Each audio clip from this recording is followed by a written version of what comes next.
Up for review today, we have the Rick Hinderer design Gerber Rescue Knife.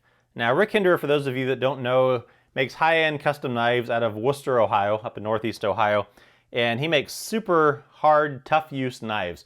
List price on them is around $400, but they're darn near impossible to find. And if you're lucky enough to find one on the secondary market, you can get one for the sale of the century price of around $900 to $1,000 because there's just so much demand for them. I've taken a couple classes with Rick, some rifle classes, and when I saw him the first time, I was talking to him and said, hey, you know, Rick, I carry a Benchmade triage working in the ER all the time, but occasionally I want a little bit of variety. Do you know of any other good rescue knives that are out there? And he said, well, hey, you know, I designed one for Gerber. You should check it out. And so I went and checked it out and picked one up, and here it is. And I've talked to him about it since then. I talked at the last class we were in, brought the knife, and I showed it to him, talked to him about it a little bit more. And I'm finally getting around to doing a review of it. And here it is. This knife does come in two versions. There's this one, the Hinderer Rescue Knife, and there's also the Hinderer Rescue Combat Lifesaver Knife. And that's the same basic design.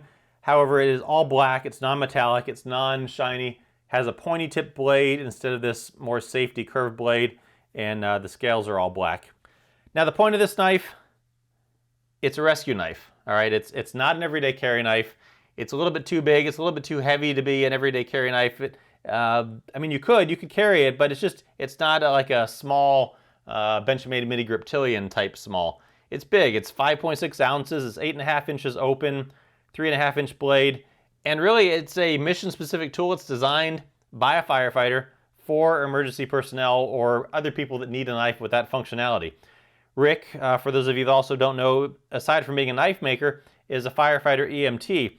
And every feature that he put into this knife is based on a situation that he was in where he saw, wow, it'd be great if I had that type of functionality in a knife. It'd be great if there was something that I could open an oxygen tank with, or that I could break glass or cut clothes open, or seatbelts. And so all those features he put into this knife, and it's very well thought out, and I'll talk about those as I go through the knife. Here's a little size comparison for you, just to give you an idea of relative sizes to other popular knives. So here is the Hinderer Gerber Rescue next to a Spyderco Paramilitary 2, and also next to a Benchmade Triage. So you can see they're all pretty much just about the same length, same size. Now, aside from the knife, it comes with a sheath here inside this. Snap it open. There's a little toolkit. It comes with an L-shaped wrench here. And the way this works is there's a little adapter. Put on the edge of the wrench. Take the screwdriver out, and you put it in here. Now the only problem with this is that as hard as you push this on here, that still falls off. There needs to be a ball detent in there or something. I mean, I can push this on as hard as I want, and it will still come off. I mean, it's a nice addition. I suspect most people are probably not going to carry this with them, but it's a nice addition. If you want, you can carry that in the back here, put the knife in the front, and put this on your belt. Back to the knife itself, all right? Let's take a look at the knife. As usual, I'll go back to front with this. Starting in the back, all these rescue features I'm going to go through. On the back here, there is the glass breaker and lanyard hole. Lanyard hole, pretty standard. Just stick a lanyard through there if you want. This piece sticks out from the liner, and there's the glass breaker on here. Now, quick medical tip for you. If you're a firefighter and you have some big, thick gloves on, and you have a big, thick protective sleeve, and you're going to break the window, great, no problem.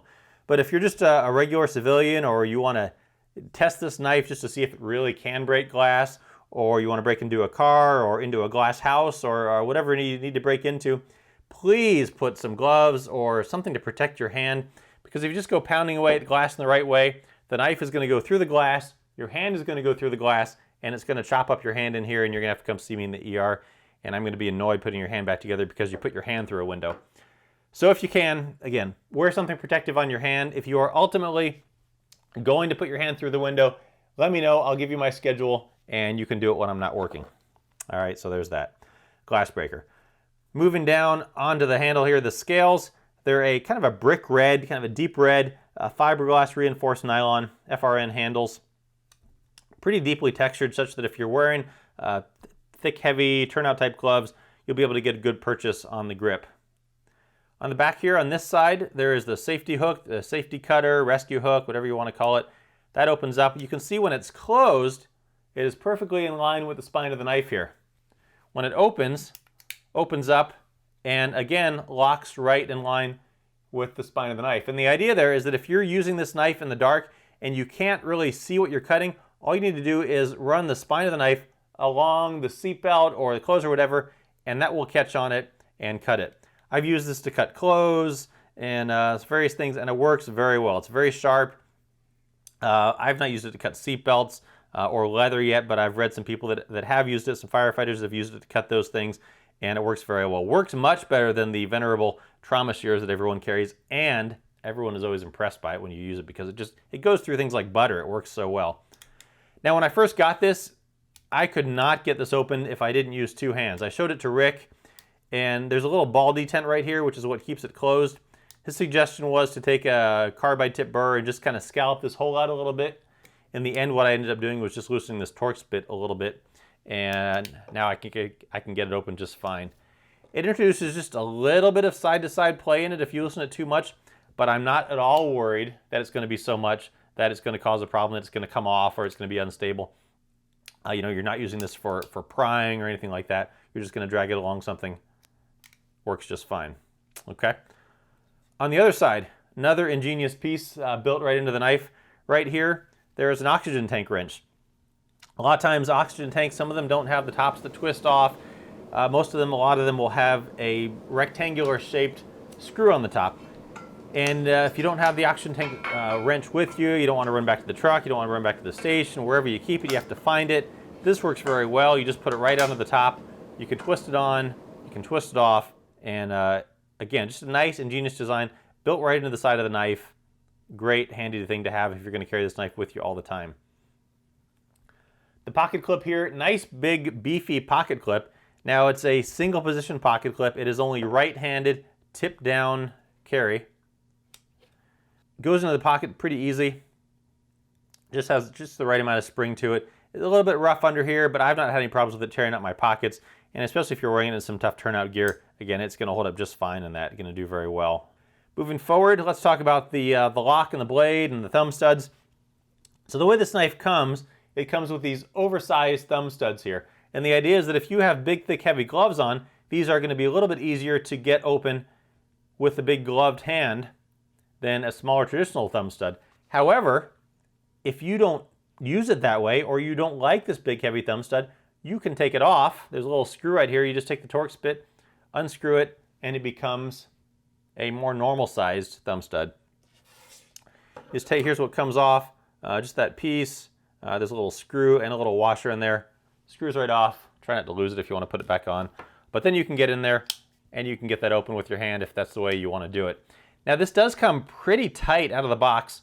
There's two ball detents on the inside there, one on each side. And you need to get it past right about there. And once you get to there, it's easy sailing the rest of the way open. It's not a fast opening knife. I'm not able to flip this knife open. But now that I've taken care, I've loosened it, I've lubed it some, I'm able to get it open decently fast. Now, if you loosen this too much, if you can see here, the scales do start to come away from the edge just a little bit. I don't think that's going to be a problem. But if I have that bit over here tightened down enough to where the scales are flush and tight with it, I can't get the knife open. It's just a little bit too hard to get it open. Rick suggested that I take a Dremel and scallop this edge out a little bit so I could get my thumb down in there. I don't really think I should have to do that. So I'm just going to loosen this up a little bit like it is, and I can get in there and I can get it open relatively well now. Locking mechanism. So this is a liner lock, but it's a little bit different liner lock than a lot of liner locks are. On the back here, you can see it's partially flow-through design, a little bit easier cleaning, save a little bit of weight. The lock here, let me show you. I'm going to bring it up close.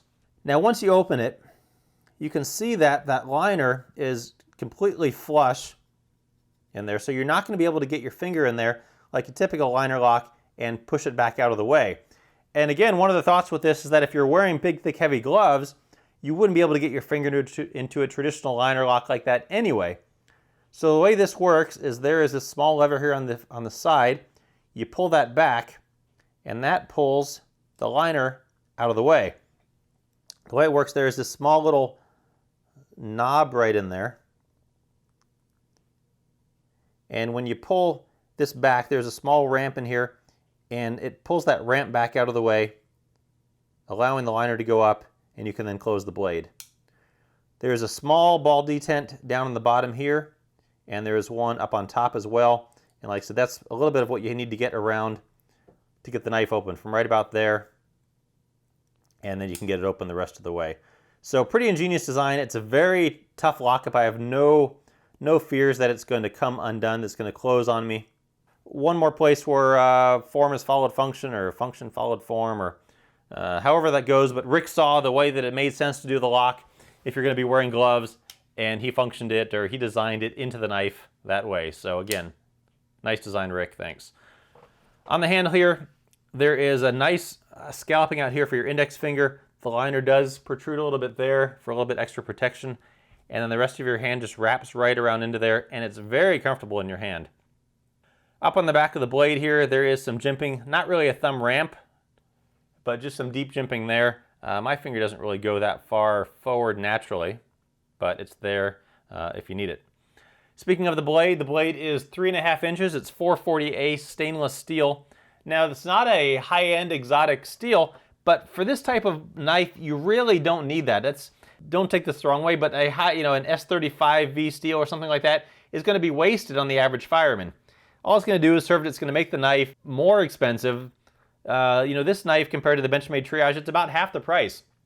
The average firefighter, probably not paid what they should be to risk their lives to save us, is not going to go buy a $150 or $200 knife. This knife at a street price of around $70 is very affordable for the firefighter. And most firefighters, if you're a knife guy, then great, you're all into your blade steel. But most firefighters, they want the function. They don't care about so much the brand. They just want the function of the knife. I was in the ER, 2 stories to illustrate that. Just a quick side here. I was in an ER in Seattle helping out, and a firefighter came in, and I saw that he had this clipped in his pants. And I said, "Hey, how do you like your Hinderer Gerber Rescue Knife there?" And that was met with a blank stare. He said, "My what?" I said, your Hinderer Gerber Rescue Knife." And he looked at, oh yeah, I really like it. I wish I had a pointed tip, but I really like it. One of the guys that I work with, I had my Benchmade Triage, and he was saying, I've got a knife that it's very similar to that. It has a hook that comes out of the side, but it's red, and so I got it as a gift. I really like it. He didn't know what brand it was. So just granted, that's a small an N of 2, but the firefighters, they really like it for all the functions that it has, and they're not so much sold on, is this a Chris Reeve Sebenza that I'm carrying? They want the function. So by putting an S35V or some exotic, high-end, expensive steel, it's just going to be wasted to make the knife too expensive. This 440A holds up plenty fine for the purpose, and again, well thought out to put into this knife. So I'll get off my little, soapbox on the steel there. So there you go. So the blade, nearly all serrated, has a big, thick, beefy spine, and up on the tip here, it is curved. It's not pointed. So that way, again, a rescue knife, if you're running it along someone's skin, you're not going to stab them with it. We in the ER and the patient appreciate it if you bring them to the ER with no extra holes than they already had before you got to them. So if you have a pointed tip blade, you're going to be more chance to stab them with them. But with this rounded tip, no problems at all. It's a big, thick, beefy blade. I've not used it for a lot of prying, but I've seen some people that have used it for prying, and it apparently does work pretty well for that, pretty well for cutting. Now this is another area where it's not going to be an everyday carry blade. This pointy tip is not great for opening boxes this way. I get in and I open boxes, I almost have to saw them open. But for its intended purpose, it's a rescue knife. It's not an everyday carry knife, and the blade is designed as such. All right, so overall with the knife, it's a great knife. About $70 street price. List price is around $100, $115, but street price is much less. Very comfortable in the hand. I really enjoyed using it. I mean, again, function, for the price, everything you get with it, I think it's a fantastic knife. If you're looking for a knife to use for rescue purposes, one to keep in the car, one to keep in your kit, check this out, the Rick Hinderer design Gerber Rescue Knife.